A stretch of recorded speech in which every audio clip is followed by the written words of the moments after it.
ॐ सहना भवतु सहनौ भुनक्तु सह वीर्यं हरवावहै तेजस्विनावधीतमस्तु मा विद्विषावहै। ॐ शान्तिः शान्तिः शान्तिः। ஓம். தியானம் என்பது இறைவனின் ஒரு சந்நிதியில் இருப்பது, ஒரு படத்தையோ உருவத்தையோ கற்பனை செய்து கொண்டிருப்பதோ வெறித்து பார்த்து கொண்டிருப்பதோ அல்ல. அவரது திரு சந்நிதியில் நாம் இருப்பதை உணர வேண்டும். அவர் பேரொளியுடன் உணர்வுடன் திகழ்வதை மனதளவில் காண வேண்டும். இதற்கு முதலிய இந்த தெய்வத்தின் மகிமையை முதல் 5 மந்திரத்தில் கூறுகின்றது. ஓம் சகஸ்ரசீர்ஷம் தேவம் விஸ்வாக்ஷம் விஸ்வசம்புவம் விஸ்வம் நாராயணம் தேவமப்பரஹம் பரமம் பதம். ஆயிரக்கணக்கான தலைகளை உடையவரும் ஒளிமிக்கவரும் எல்லாவற்றையும் பார்ப்பவரும் உலகிற்கெல்லாம் மங்களத்தை செய்பவரும் உலகமாக இருப்பவரும் அழிவற்றவருமான மேலான நிலையானவரும் ஆகிய நாராயணன் என்னும் தெய்வத்தை தியானம் செய்கின்றேன். விஸ்வதத்பரமான் நித்யம் விஸ்வம் நாராயணகம் ஹரிம் விஸ்வமே வேதம் புருஷத்தத்விஸ்வமுபஜதீவதி. இந்த உலகத்தை விட மேலானவரும் என்றும் உள்ளவரும் உலகமாக விளங்குபவரும் பக்தர்களின் துன்பங்களை போக்குவருமான நாராயணனை தியானம் செய்கின்றேன். பதிம் விஸ்வத்யாத்மேஸ்வரகம் சாத்வதகம் சிவமத்யுதம் நாராயணம் மகாத்ஞேயம் விஸ்வாத்மானம் பராயணம். உலகிற்கு ஞாயகரும் உயிர்களுக்கு தலைவரும் என்றும் உள்ளவரும் மங்கள வடிவினரும் அழிவற்றவரும் சிறப்பாக அறியத்தக்கவரும் எல்லாவற்றுக்கும் ஆன்மாவாக இருப்பவரும் சிறந்த புகலிடமாக இருப்பவரும் நாராயணனை தியானம் செய்கின்றேன். நாராயண பரோ ஜோதிராத்மா நாராயண பரஹ நாராயண பரம் பிரம்ம தத்வன் நாராயண பரஹ நாராயண பரோ தியானம் நாராயண பரஹ. நாராயணனே சிறந்த ஒளி, நாராயணனே பரமாத்மா, நாராயணனே பரபிரம்மம், நாராயணனே மேலான உண்மை, நாராயணனே தியானம். இப்படி செய்வார்களுக்கு நாராயணனே தியானம் செய்வதற்குள் சிறந்தவர், நாராயணனே சிறந்த தியானம். இவ்வளவு மகிமை உடைய திகழ்ந்த இறைவன் நம்முள்ளே இருக்கின்றார் என்பதை அடுத்த மந்திரம் கூறுகிறது. யச்ச கிஞ்சிஞ்ச தத் சர்வம் இஸ்ரூயதேபி வா அந்தர்பஜிஞ்ச தத் சர்வம் வியாப்ய நாராயணஸ்திதः. உலகம் முழுவதிலும் காணப்படுகின்ற எதுவாயினும் கேட்பது எதுவாயினும் அவை அனைத்தும் உள்ளவும் புறமும் வியாபித்தபடி நாராயணன் இருக்கின்றார். அனந்தமவ்யம் கவிகம் சமுத்ரேந்தம் விஸ்வசம்புவம் பத்மகோஷ பரிதிகாசகம் ஸ்ருதயம் ஷாப்யதோமுகம்.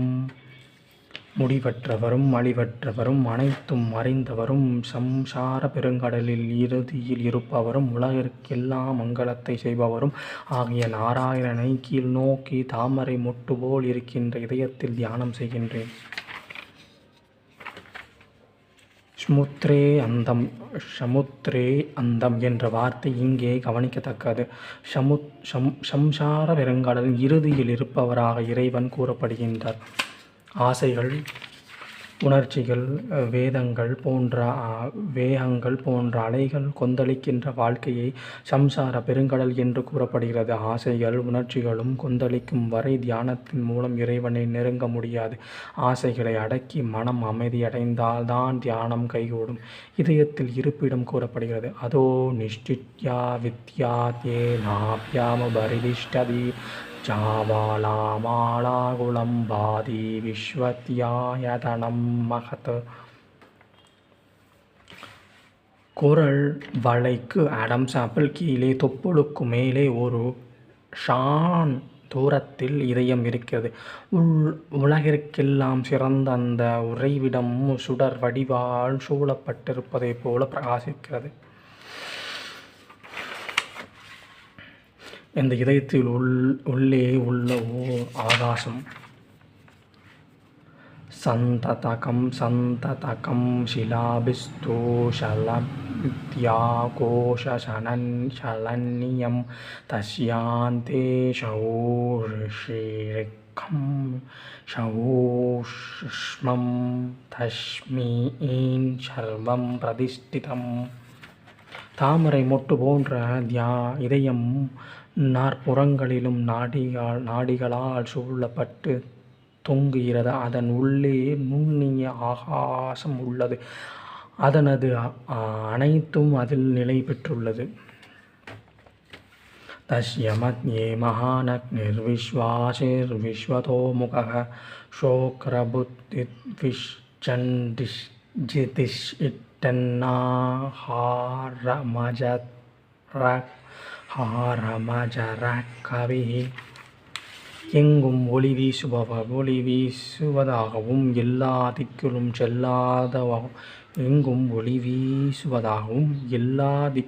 செல்வதாகவும் உள்ள சிறந்த அக்னி இந்த ஆகாசத்தின் நடுவில் உள்ளது.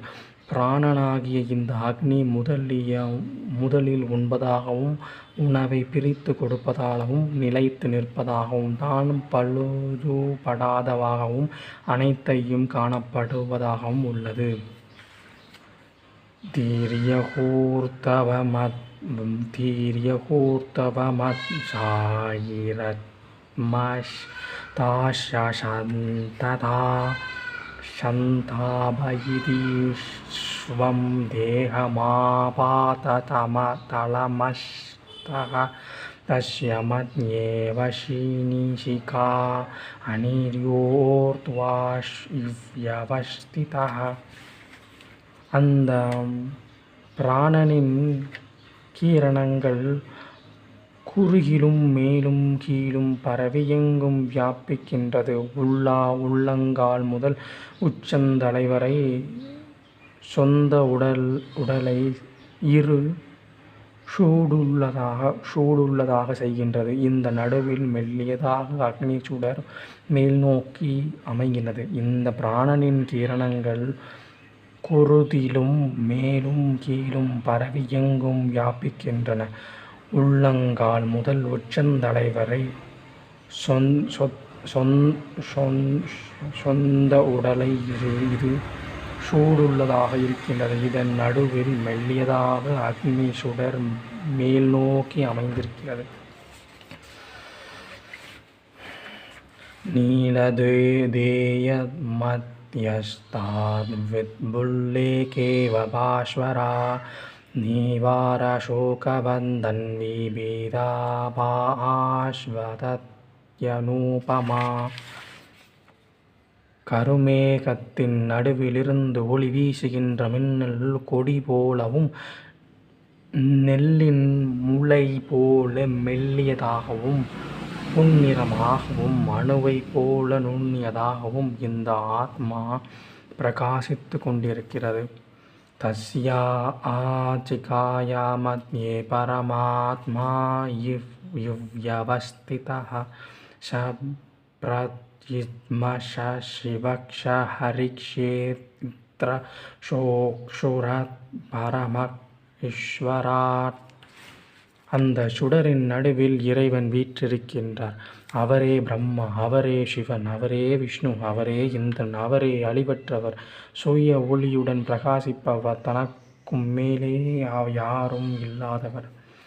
ரத்தகம் சத்யம் பரம் பிரம்மம் புருஷ கிருஷ்ண விங்கலம்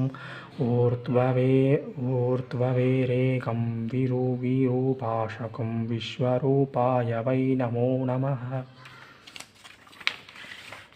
காணும்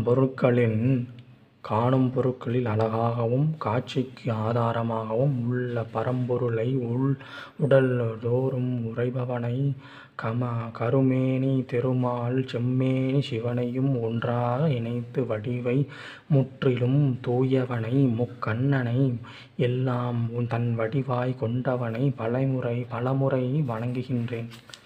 ஓம் நாராயணாய வித்மஹே வாசுதேவாய தீமஹி தன்னோ விஷ்ணு பிரச்சோதயாத். நாராயணை அறிந்துள்ளோம், அதற்காக இந்த வாசுதேவனை தியானிப்போம். இந்த விஷ்ணு நம்மை இந்த தியான முயற்சியில் தூண்டட்டும்.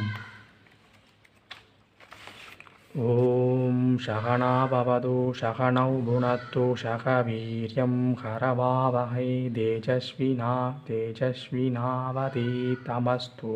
மா வித்விஷாவகை. ஓம் சாந்தி ஷாந்தி ஷாந்தி. தியானம் என்பது இறைவனின் திரு சன்னதியில் இருப்பது. ஒரு படத்தையோ உருவத்தையோ கற்பனை செய்து கொண்டிருப்பதோ வெறித்து பார்த்து கொண்டிருப்பதோ அல்ல. அவரது திரு சன்னதியில் நாம் இருப்பதை உணர வேண்டும். அவர் பேரொளியுடன்